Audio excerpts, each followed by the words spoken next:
So I'd like to welcome everyone today to Accelerating Revenue Growth in 2023, 3 Vital Roles That CEOs Must Play, with subject matter expert and Advantary Partner, Ganesh Tayi. And in this workshop, we're going to discuss a proven 3-part framework that enables CEOs to chart the course to higher levels of financial success. And this is an interactive session, so if you have questions, please feel free to raise your hand or put them in the chat, and we'll be sure to address them as we go along. So with that, I'm going to turn it over to you, Ganesh. Thanks, Betsy, and hi, everybody. Welcome again. So in terms of today's agenda, we're going to kick off with a quick overview of where we see the B2B landscape kind of evolving and what challenges we're seeing and how companies are responding to those challenges or where they're not responding to those challenges. Then we'll have a discussion around the key topic here, right? Why CEOs must really engage, and we'll dive deep into the 3 key roles CEOs must play to drive revenue growth. I'll also share throughout, right, some of the real-life examples and best practices, and hopefully that'll trigger some productive discussion. So feel free to chime in, as Betsy said. And finally, we'll wrap up with some key takeaways and actions. Does that sound like a reasonable plan?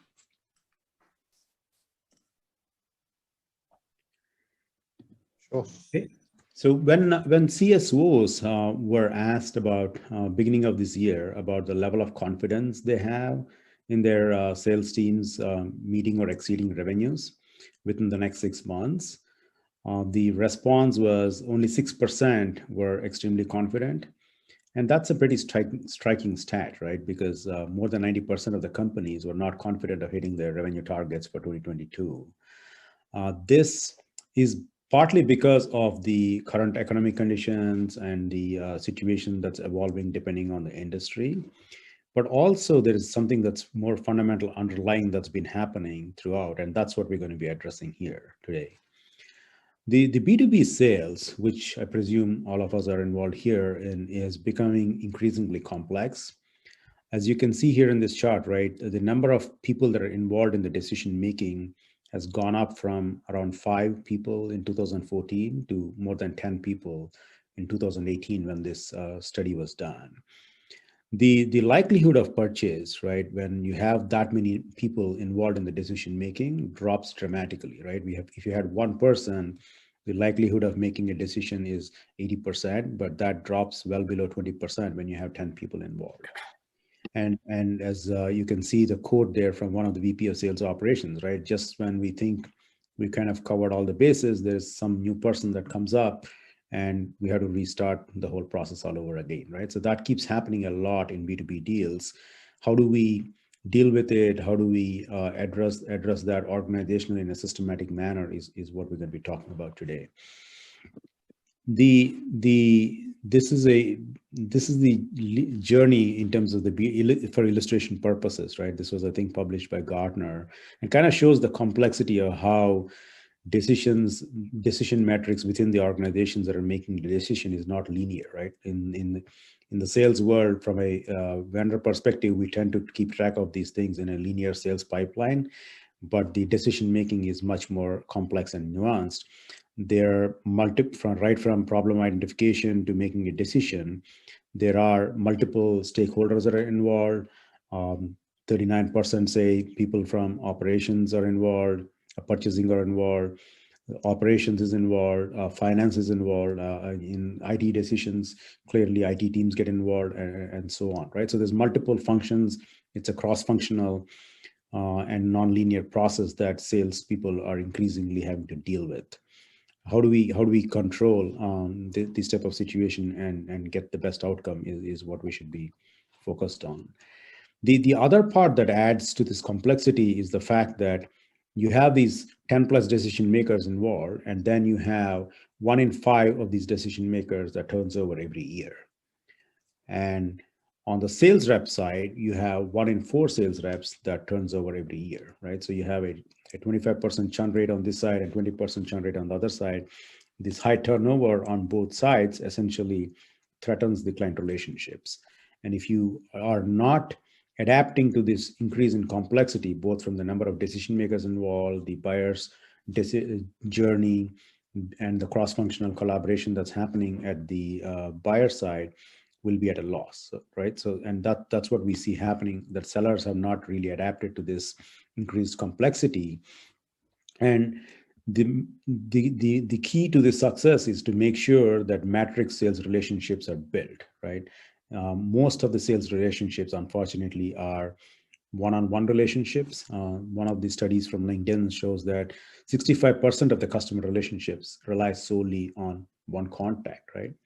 I would challenge you to look at your own pipeline, right, of opportunities and ask yourself, in terms of the companies and prospects your sales teams are looking at, how many of them are in touch with more than one representative on the buyer side.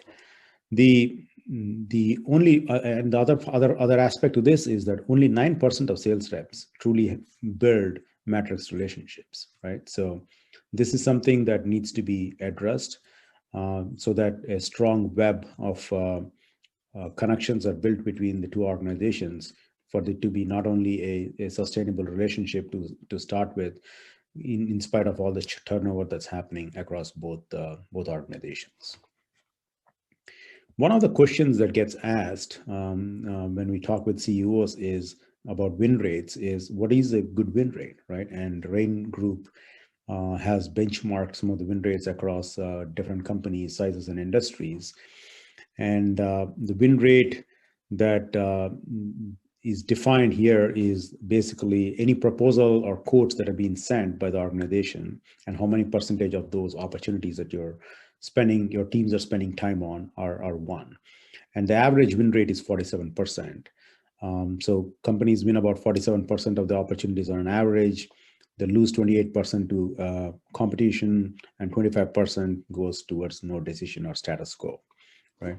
So what this means is that 1 out of 2 opportunities are being really lost, right? So the teams are spending considerable amount of time on opportunities that they should not be spending on. And again, this is not just the salesperson's time and energy, but also in case where you have engineering teams, product teams that are providing demos and POCs, and operations teams that are supporting the deal making process. All these teams are spending time on opportunities that are not coming to fruition. It actually gets more interesting when you double click into these numbers and split it into 3 categories, right? When you look at allied performers, which is about the top 7% of the respondents, their win rate is 73%. When you look at the top performers, which is characterized as top 20%, their win rate is 62%, and the rest, 80%, kind of hover around 40% win rate. Going from 40% to 62% makes a significant difference, right? For example, if you have an organization that has 5 sellers that are sending about 40 proposals per year per seller, and the average deal size is, let's say, 100K, that company at a 40% win rate generates a revenue of $8 million. And when you take that organization and take initiatives to increase the win rate from 40% to 62%, that increases the annual revenue by 4.4 million. That is a 55% increase in revenue without adding any new sales headcount, right? So the implication, the important point here is that win rate has a significant implication on the top line of the business, but also on the cost side, which is not directly seen in terms of the amount of time the back end of the organization is spending on deals that your team is losing. Questions, comments so far? How much of the statistics measure is based on seniority, based on the reputation of the company? I mean, obviously, if a company has an extremely good reputation as an industry leader, their win rate stands to reason it's going to be higher. Is there any of that data in the study provided? Yeah, this data was taken with companies that are past the product market fit phase, right? So reasonably mature companies. So we were not testing this out on newer markets or new products that are yet to be proven. But again, this data point is across industries, right? And in my own experience working in the tech industry, CEOs are pretty happy to see 35% to 40% win rates, right? but there's a lot that can be done even in those organizations to increase the win rates to 60+%. And we're going to get into some of those actions that can be taken later in the presentation. Was there any corollary provided between the B2B sales and the B2C sales of each of those companies? This is all B2B. Okay. We're strictly talking B2B. Yeah. Okay, thank you. So given this, right, I think one of the, in face of these statistics, right, what most of the organizations tend to do is tend to increase more sales activity, right? And that is like pumping more water into a leaky pipe, right? So imagine you have to fill a large container with water in your home and you have a leaky pipe. You try to fill that large container with the leaky pipe 1 day, 2 days, and then you see the mess that it creates, and lo and behold, you'll go fix the leaky pipe, right? Whereas in the sales world, unfortunately, that doesn't happen. The answer to these leaks that are happening in the sales pipeline is let's get more leads, right? That means you're spending more on your marketing, generating more MQLs, you're hiring more reps and getting more SQLs. And that actually has a counterintuitive effect where it increases the number of leaks that are happening in the system because of the pressure that's putting in the system, right? So most CEOs and sales leaders fall for this fallacy that more activity results in more output. And what actually that ends up resulting is what I call junk leads that should not have entered the pipeline in the first place, right? So the approach that we take when working with clients is a very commonsensical approach about first plug the holes in your sales pipeline, right? So how do you do that? Identify the sources of those leaks, the root cause of why that's happening, fix those holes, so to speak, meaning have initiatives that address the reasons why the leaks are happening. These could be external to the organization in terms of the segments that you're going after, the types of products and solutions that you're pursuing and selling, or it could be internal to the organization related to some of the processes and going to pricing and other things that are fully within the control of the organization. But the important thing is to identify them and plug those leaks. And then that results in an increase in the win rate. And now you take the next step of increasing the deal flow, and then this is a whole continuous process, because once you start increasing the deal flow, leaks will start showing up in a different place for a different reason. And you need to have a continuous process that ensures you're monitoring that on a regular basis and fix those leaks, which will result in sustainable high win rates. One of the things I tell with the clients that I work with is when you think about win rates and sales efficiency, this is a long game, right? So you can't have band-aid fixes that will help you get the sustainable increase in win rate that creates the best-in-class sales organizations. Any questions before we go on to the next segment on why CEOs must engage? So now let's look at why CEOs must engage and how it impacts revenue, right? Let me run through a scenario I see that plays out quite often in the weekly sales reviews. You have a sales executive or the VP of sales, right? That's working on an important deal that you're counting on winning to meet your targets for the quarter, right? In a sales review, they come in and say, hey, we had a great meeting with the customer. Our proposal was well received. The feedback is awesome.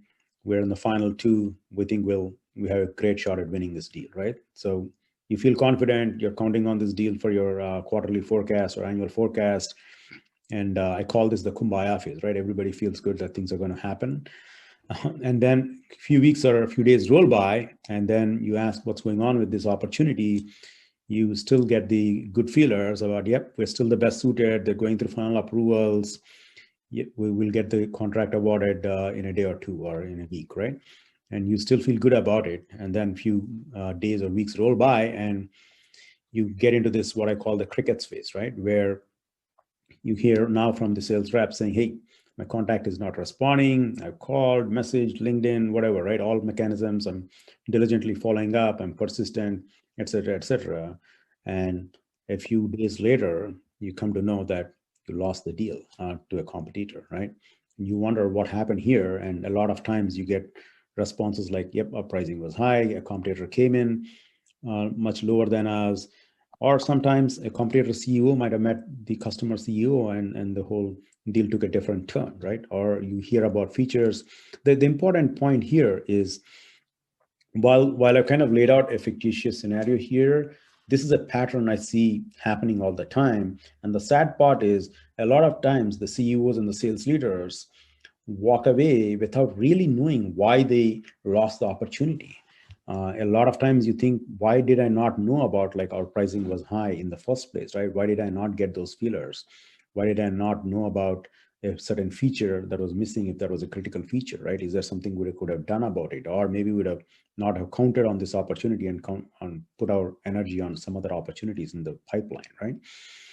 So this just to get feedback from the team here.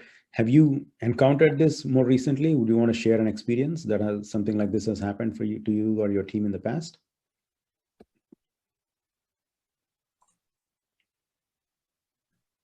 Yeah, Ganesh, I think that's fairly common in our organization, and it is quite specific on the sales representative and the number of touches in that third bracket that you have there. When you get into that crickets phase, it becomes harder and harder to get a direct answer. Yeah, David, I totally agree. And I think what happens is a lot of times CEOs and sales leaders jump in at the crickets phase to help, right? But it's too late to help. So I think one of the things I work when we're going through the sales reviews is in the Kumbaya phase, when everybody is singing that happy song, having much more diligence and analysis at that phase to make sure that this is the right opportunity and asking the right questions at that stage brings forth some of the issues, the underlying issues that maybe the sales rep is blindsided on because he's so close to that deal, right?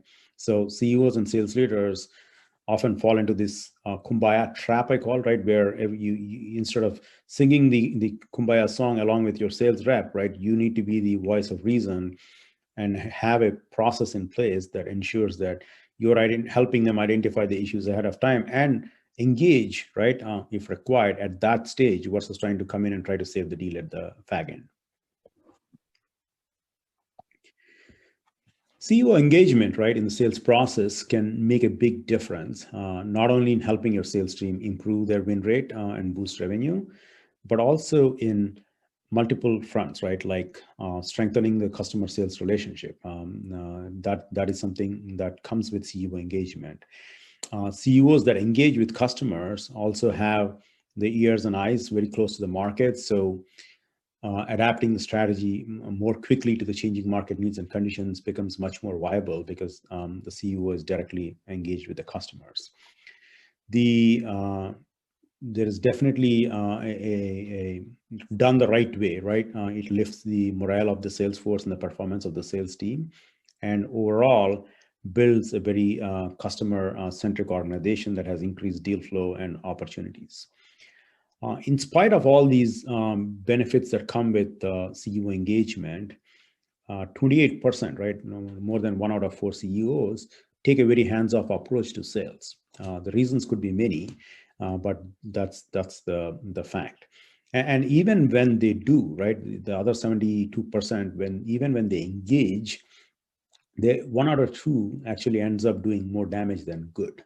So the right way of engaging in the sales process and with the customers is very important. So now let's look at, based on the work that we've done with many clients, as well as my experience and some of the research from firms like Gartner and CEB, right? We've identified what are the 3 vital roles CEOs must play so that your team can win more sales and grow revenue. First and foremost is ensuring you're gaining access to senior level customer contacts and engaging with them, right? So there's multiple modes in which you can engage as a CEO. We'll talk about that. The second is ensuring there is a alignment, cross-functional alignment, both internally and externally to move the deals towards closure. And this is both engaging on a deal-to-deal basis on strategic deals, but also more importantly, having the right processes and procedures in place so that this happens on every deal. And third is analyzing the wins and losses so you can truly understand why your team is winning and losing, and how you can refine many of the aspects of your go-to-market strategy based on data. So we're going to spend the rest of the time here together on each one of these roles. So let's look at how CEOs can engage with customers. At a very high level, there's 5 types of CEO involvement that's possible, right? The first one obviously is hands-off, right? 28%, as I mentioned earlier, kind of fall in this category. And there's reasons why CEOs do that, right? They say, oh, okay, I hired a sales team. They're supposed to be delivering revenue, right? Or I have a VP of sales or a CRO that's responsible for revenue, so I'm going to take a hands-off approach. They obviously have multiple priorities that is competing for their time, so they tend to focus on strategy, investors, product engineering, etc. Right? Some of them think they just can't add value to the selling effort, right? But I think given that you guys are here on this call, I presume you realize the value of engagement, and hopefully you're not in that hands-off category, or if you are, would consider switching to some of these other categories. The next category, right, is in my opinion actually more dangerous than the hands-off category. We call it the loose cannon. And these are CEOs that actually engage, but engage without taking their sales execs into confidence, right, or keeping them in the loop.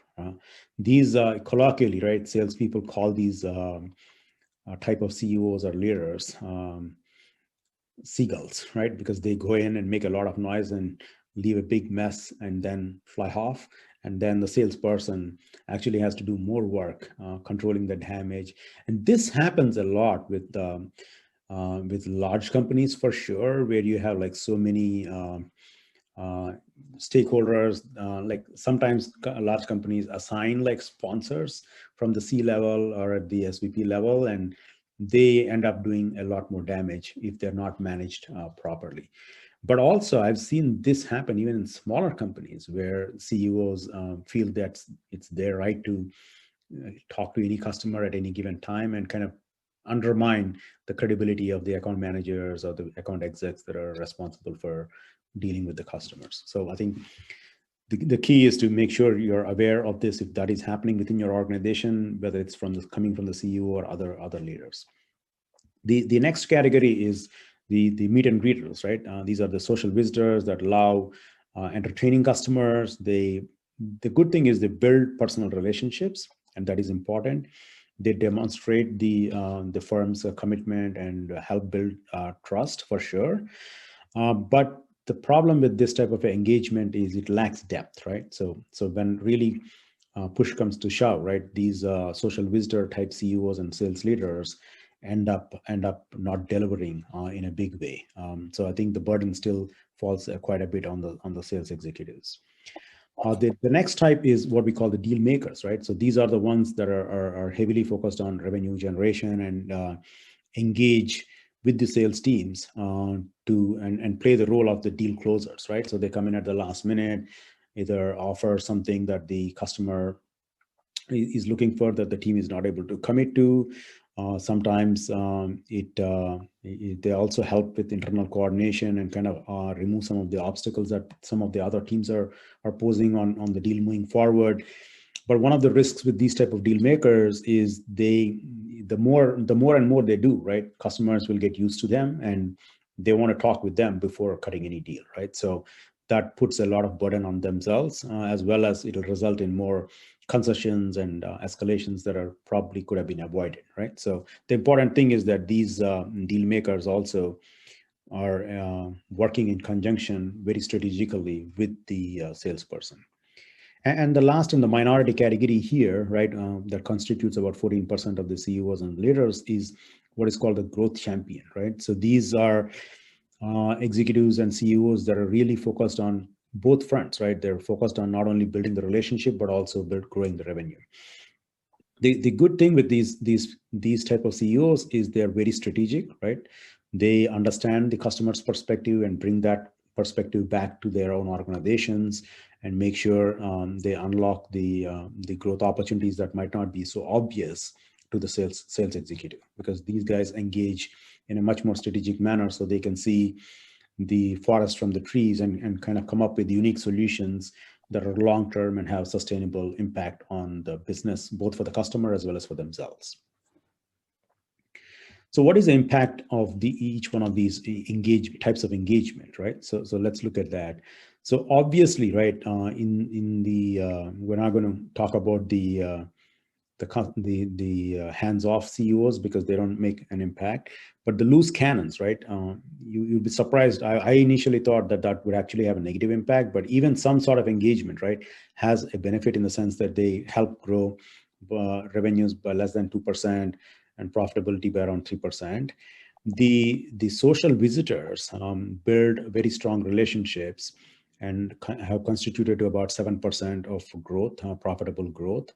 The deal makers end up helping grow more around 8% in terms of profitability, but it's a growth champions that are focused both on revenue generation and building the customer relationships that really help drive close to 10% of revenue profitability growth, right? But again, the challenge is this type of engagement, right? The CEO cannot engage as a growth champion across all the accounts because it's impossible from a bandwidth perspective.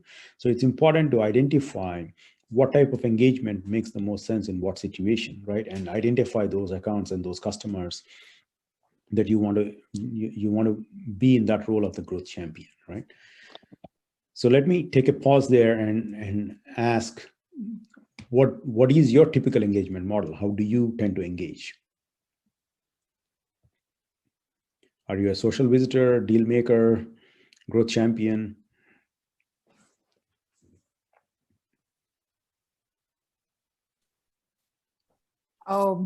Ganesh, thanks for sharing this. It's very interesting and revealing a lot of facts about the sales process and how CEOs engage in the process itself. It looks like, actually I had a question as well, but before we go into that, talking about growth champion and deal makers, given like we are early stage company, like founders and salespeople all are engaged most of the time, like in the later stages of the deals, when the company is really making the decision and they are negotiating on certain aspects of the product as well as pricing. That's where like CEO and CTOs, they come into play and they try to negotiate and tell them like how the product works, how it fits into their entire sales organization. In terms of like making a bit of damage than making the deal, like giving the deal push forward. That's where I had a question, like, what exactly, would you have an example where such scenario happens? And what's the best stage where the C-suite should actually go and talk to customer? I'm sure it's not going to be the prospecting and early stage. It's more like when the deal is in the mature stage and there are some bottlenecks that they are kind of like realizing at the early stage and they feel like they can go and mitigate some of those. Right. I think you made an excellent point, Shilpa, that I think for early stage companies, I think you are mostly between the growth champion and the deal maker roles. And when to engage, I think and how to engage is a key question, right? Right. I think number one, as a CEO or a leader, right, you can't get yourself involved in every deal, right? So that's number one.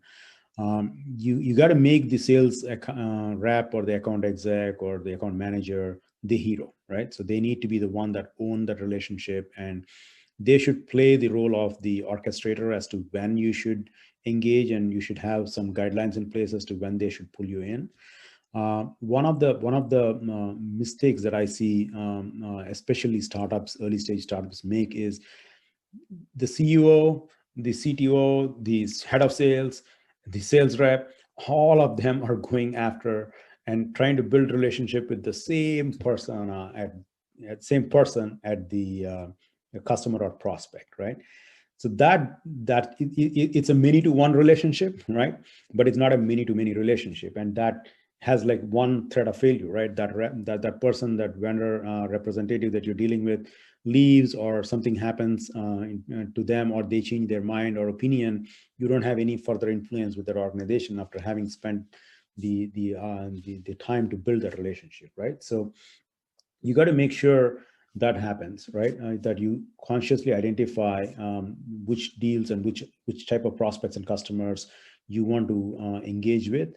And the other thing is, don't make any concessions or negotiations directly, right? Unless it is like the last pit stop, right? So make sure that any of the negotiations happen through the sales exec or the account exec that you're working with.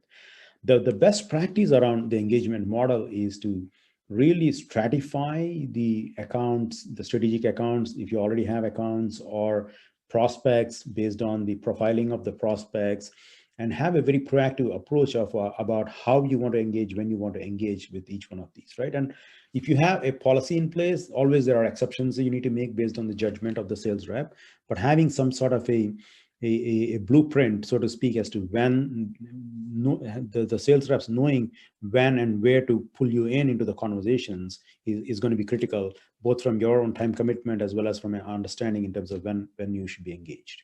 Does that help answer the question? This is, thank you so much. I think the other thing I would leave before we go on is, when in doubt, right? Start with a social visitor type of interaction, transition to the deal maker, and then the growth champion, right? With these accounts, because you need that, and make sure you're building your relationship at the right level, right?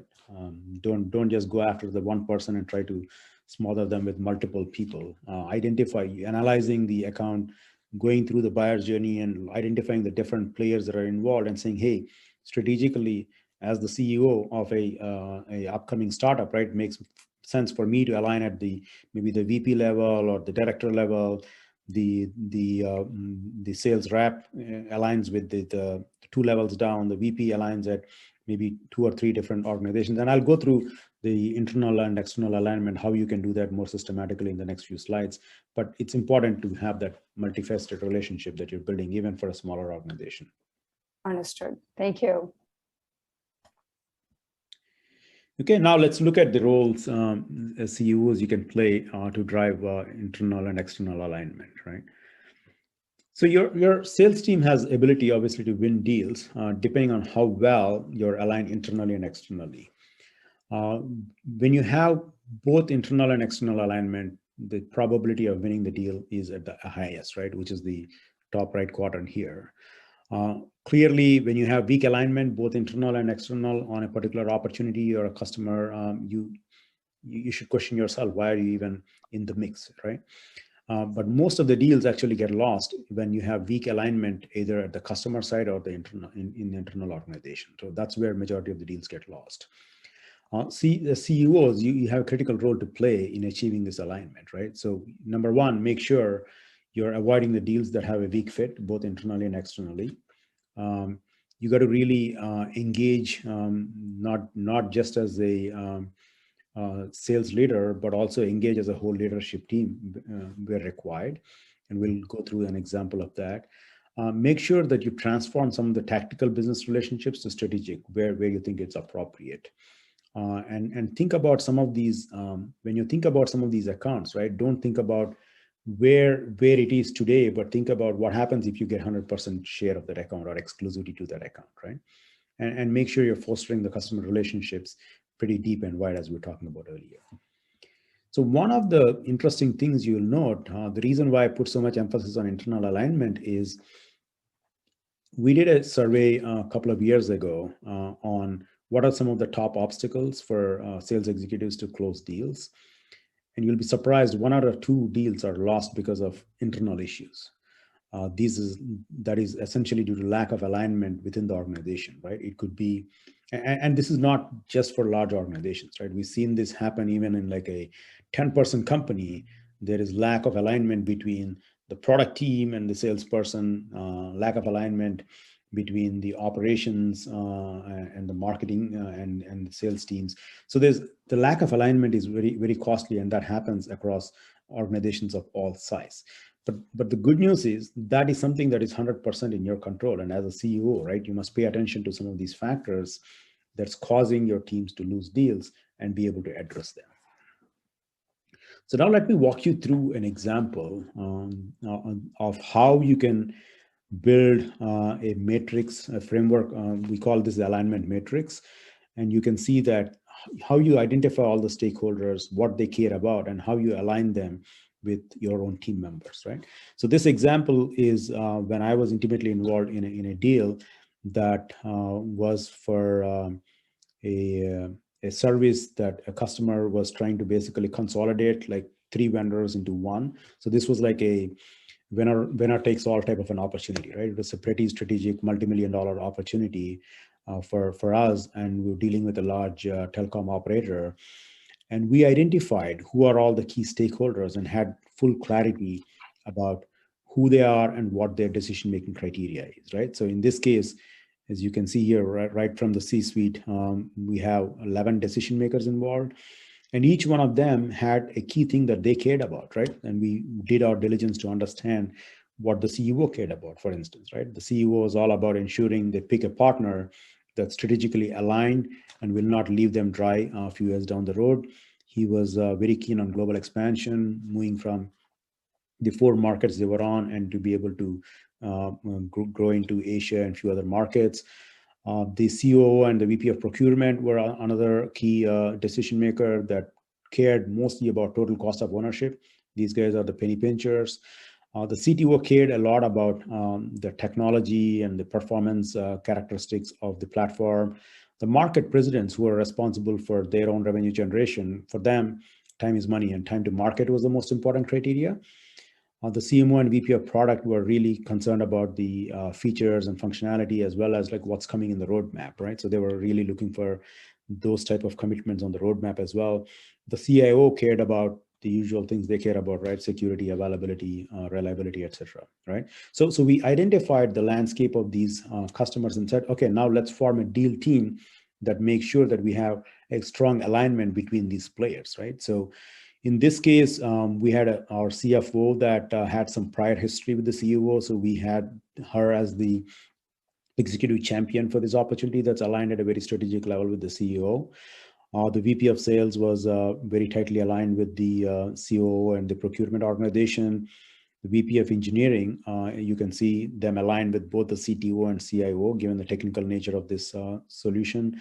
The market leads, right? This organization had market leads in each of these markets, so they were aligned with each of the market presidents.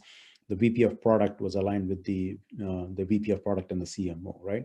So going through the diligence and making sure that we understood what each one of the key stakeholders need and aligning these with the deal team and stakeholders on our side really helped accelerate a lot of things down the road, right? When there were some obstacles that were coming through, we were able to easily address them.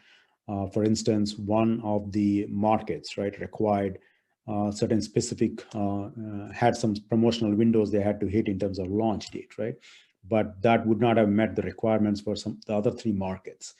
So if we took a one-size-fits-all approach, for instance, right, without considering the relationship and the stakeholder engagement at that level, we could have easily missed the boat. And that's what happened with one of the competitors we're competing with, right? So they gave a one-size-fits-all approach that did not take into consideration the early requirement of and some trade-offs on the feature functionality that they could make in that particular market. So we took a phase 1, phase 2 approach where we addressed the time to market for that market that needed to hit that deadline, and then the other 3 markets followed suit, for instance, right? Similarly, whenever there were issues or challenges related to performance or questions related to availability, this was a deal that happened almost 8 years ago, right? And back then, cloud in telecom was a taboo, right? All the CIOs and CTOs were very concerned about deploying solutions that are outside their own garden wall. So we had to really work, the VP of engineering had to take them into confidence that in spite of this being hosted in AWS, for instance, we're going to make sure we're going to give them the same level of security and the availability and the scalability that they would get if it was housed within their own firewalls, right? So just to demonstrate the example, and again, this was a fairly complex deal, as you can imagine, right? But even this sort of a framework, right, is applicable even for deals that startups and fast-growing companies want to make with organizations in the SaaS space, in the enterprise software space, in the devices space as well. So now let me take a pause and ask a question, right? Today in your organization, respective organizations, how do you drive alignment, right? How do you make sure you got aligned, the right type of alignment from a people process perspective, and how do you ensure customer alignment?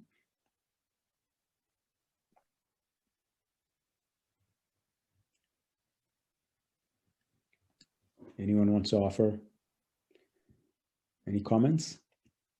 Do you take do you see misalignments in your deal making process today within your organization? Yeah, I think for us, Ganesh, you have a situation where when we first acquire a client, we don't have a history with them. So your level of engagement becomes, or your alignment becomes a lot harder because you're relying on sales tools like Zoom Info and various other tools that you have at your disposal to try and work out what that alignment should look like. You don't necessarily have a long-term relationship with the client where you can, over time, put that alignment into better alignment. Right, but David, once you have the first contact and you start engaging with them, right? Do you have a discovery process that gets that intelligence about the stakeholders that are involved and what they care about, and do you proactively engage from that point on, right? I agree with you. If you are reaching out to the first contact, it's challenging, but once you start engaging with them and have the touch point, do you look for these aspects? Yeah, we do. In fairness, we are driven by size of the organization. So obviously, if our sales reps are dealing with a certain size, we wouldn't go to that sort of level because our B2B business, deals with all sizes of business from very small to fairly large. So once you get to a critical mass within the customer, then yes, we would spend the time to do exactly that. But up to that point, no, we probably don't. Fair enough. That makes sense. Okay, in the interest of time, I know we have 15 minutes, so let's move on. So some of the ways I've seen organizations get to drive this alignment, and this is something we put in place, is when working with clients, is make sure that you have formal deal teams for deals that are important. Ensure there's cross-functional collaboration, right? In situations where the deal progress, right, whether it's providing price quotes or other inputs to the customer, is dependent on other organizations like engineering or product that needs to provide demos, etc. It's important to have internal SLAs that hold everybody accountable and make sure you're cutting down the sales cycle from our side. And also, as we talked about, ensuring that there is customer alignment with that decision, with that matrix alignment we looked at, etc. Right? So those type of frameworks come in pretty handy as well. And again, as a CEO, if you make sure you're hitting these and your teams are following these processes, that increases your chance of winning more opportunities and deals. So let's move on to the next, the third one, right, which is about analyzing your wins and losses and what the implications that this has. And one of the tools that we're a big proponent of is what we call the win-loss analysis, right? And this is the process of systematically capturing and analyzing the reasons why you win and lose deals. This is looking at different slices of data and really getting to the root cause of why deals are being won or lost. According to Gartner, right, there was a study that was done. Companies that do have a formal win-loss program and implement it have seen up to 50% improvement in win rates. However, right, on the flip side, less than 20% of the organizations actually conduct a formal win-loss analysis, right? So there is a huge opportunity for organizations to ensure they do this thing much more systematically, and I'll go through what are some of the benefits and how it can be done in the next few minutes we have here, right? So from a CEO perspective, the benefits of the win-loss analysis really go beyond just improving win rates, even though that's a big benefit, right, that directly impacts the revenue growth. There are more benefits apart from the win rate improvement, right? Executives make informed data-driven decisions because now you have data coming in from why you're winning customers and also why you're losing customers. The sales leaders, right, with this data are now better equipped to be able to coach and train their teams much more effectively in terms of how they can handle objections and how they can predict where they should be spending majority of their time so that they're being successful. Sales reps themselves can look at their own data and be able to improve the win rates, which obviously helps them gain valuable insights about what is working and what's not working. Product managers also benefit significantly from a formal win-loss analysis output, right? They are able to hone in better the product strategy and prioritize the roadmap and features with much more confidence than trying to do it without something that's coming from the customers.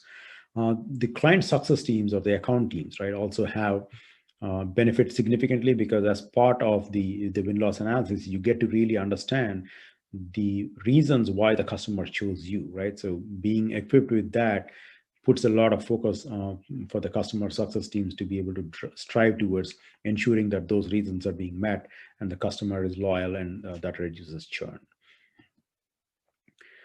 When we think about win-loss analysis, right, there's 4 levels of maturity or stages in terms of the win-loss analysis. The first one, the bottom of the pyramid is what I call the basics, right? Make sure your CRM data is captured properly and you're able to segment the data and analyze the win rates in multiple aspects, right?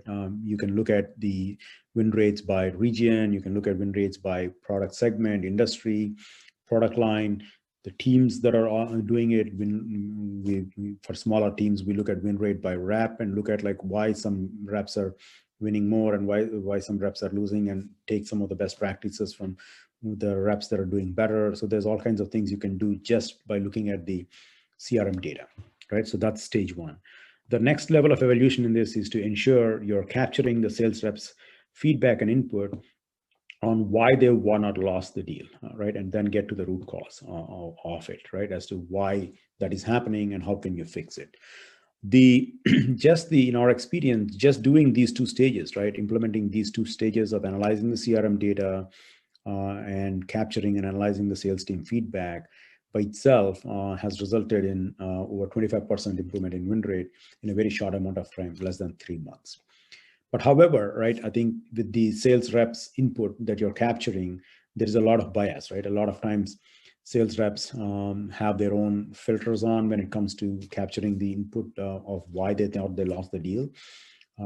So what the next evolution in this is really now go beyond that to directly ask the buyers, irrespective of whether you won or lost, right? You go back to them and seek their feedback on what is causing them to make a decision one way or the other, right? So there are platforms and tools that help you do that, that your organization can use. And then last but not the least, it's not a one and done thing, right? You got to keep repeating it and ensure you have a cadence, right, for continuous improvement of not only this process, but also repeating this for every deal that's happening, as well as having reviews with the executive team and the product managers and all the stakeholders internally on a periodic basis. So how do you do the win-loss analysis, right? So there are 5 W's that are part of the win-loss analysis, right? Number 1, you want to look at who is winning and losing, right? So this you can do it by sales rep, by sales team, by division, however you're organized and you're broken out. You want to look at who are the reps that are winning and who are the reps that are losing, and look at their win rates. The next one is what I call the what, right? So what type of products, what type of price tiers are we winning, right? What type of customers are we winning and losing, right? So it's important to look at that aspect and gain from that data. The next one is where are we winning and losing, right? So here you're looking at industry verticals, you're looking at geography, you're looking at different types of customers, etc., right? So to understand where you're winning. When you're winning is also important, and there are certain types of products and industries where there is a lot of cyclicality, even in B2B, right? For example, I work with a client that is serving wireless services in the construction industry, right? And for them, what they call the TCO date, right? The occupancy date becomes a really important date, and they back out and then focus on opportunities or buildings that are coming up based on that particular date, right? A few months before that date. Excuse me.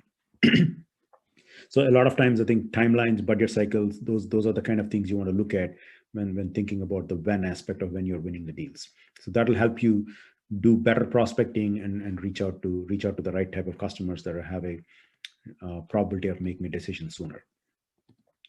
And then the fifth one is the most important one is why, right? So why are we winning and losing, right? So getting to identify the root cause, right? And here again, there's multiple techniques that can be used, but one of the simplest techniques that we use is the 5 whys, right? You keep asking the why 5 times, and you tend to get to the root cause, right? For instance, one client, the issue was, hey, we're losing a lot of deals on pricing, right? So we said, okay, why are we losing on pricing? So then we analyzed, okay, our costs are high. Why are our costs high? We start looking at the BOM, and we started looking at some of the labor costs. That gave the question on, okay, why are we off on our BOM, right? So maybe in that particular case, right, what that resulted in for a certain segment of customers or type of networks, they were over engineering the network compared to what the competition was doing, right? So we were able to, through the relationships, gain understanding on how our competitors were providing, what configurations they're providing, and be able to do a benchmark on the cost.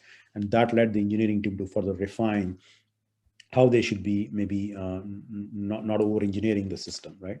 Another instance I can think of where we went to the root cause was, for example, they were looking at the labor costs were high because we were using outsourced labor, and whereas competition was actually having in-source labor, right? So systematically, we were able to then put in place where we had like a tiger team, right, that would be centralized and go to the locations and perform labor.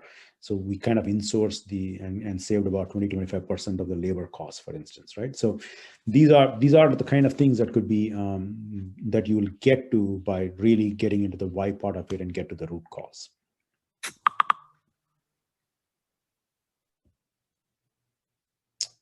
So I want to take a pause here and ask you, do you do win-loss analysis in your formal win-loss analysis in your organizations today? And who's responsible for it? How often do you guys do it?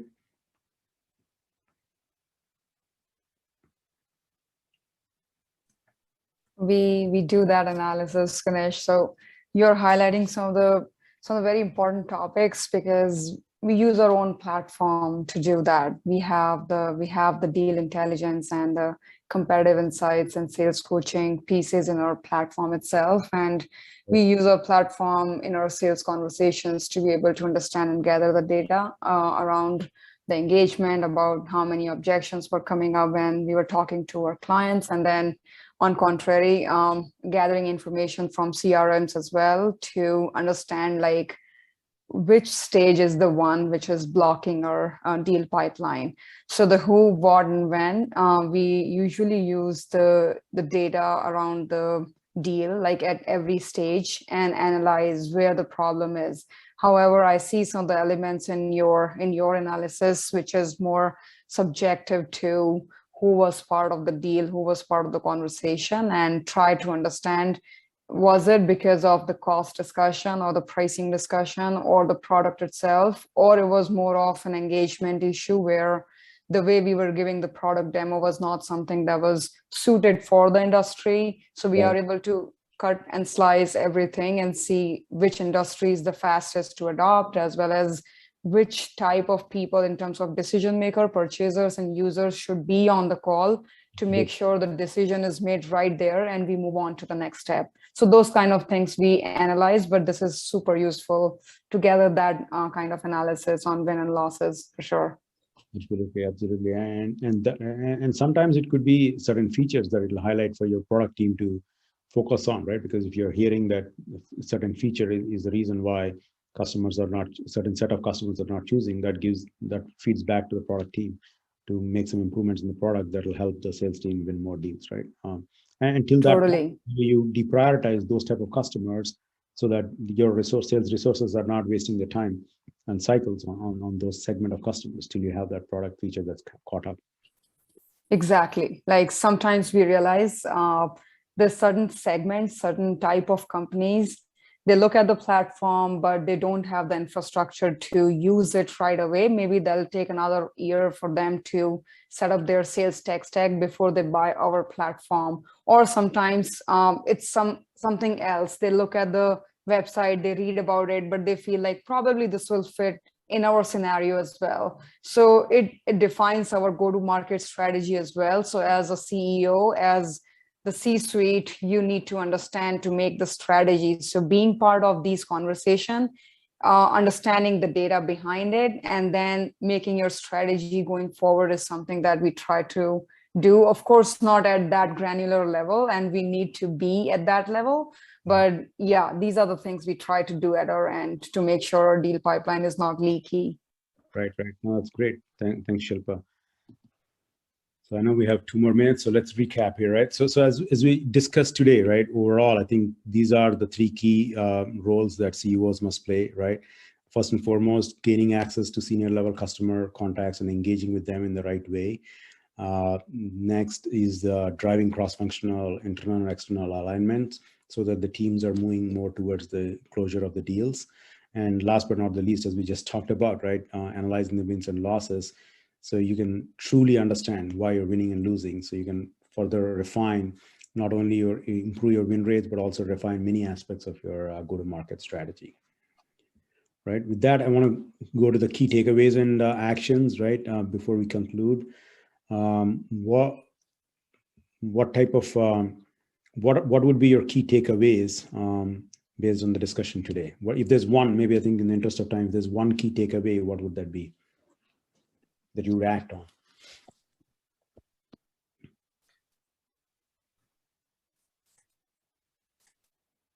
Well, I know after this morning, I certainly think of internal analysis and review in a little bit of a different way. Aligning our intentions with our attention, and actually found the different levels of CEO involvement very, very enlightening. That's great, Jason. Yeah, Ganesh, just before I jump off, I think actually a formal win-loss analysis is what I would take away from it. Great. I would agree with that. And then I would say finding the leaks in the pipeline and doing that effectively so that you're focused on quality versus quantity is a huge takeaway for me. Absolutely. Yeah. The quantity trap, right? Yes. It's yeah. And I think the last 2 questions I would have is, I think tactically, right? I think looks like the key takeaway kind of maps with the what can you do to close more deals in Q4. I would say the win-loss analysis is definitely something that can be done relatively quickly. At least the stage 1 and the stage 2 can be done relatively quickly. So you're focusing for the rest of the quarter on some of the initiatives that have the best ROI for you and your team. And lastly, right, in terms of strategic initiatives you want to prioritize to accelerate revenue growth in 2023, is there any takeaways on that front in terms of what are the initiatives you would want to prioritize to accelerate your revenue growth in 2023?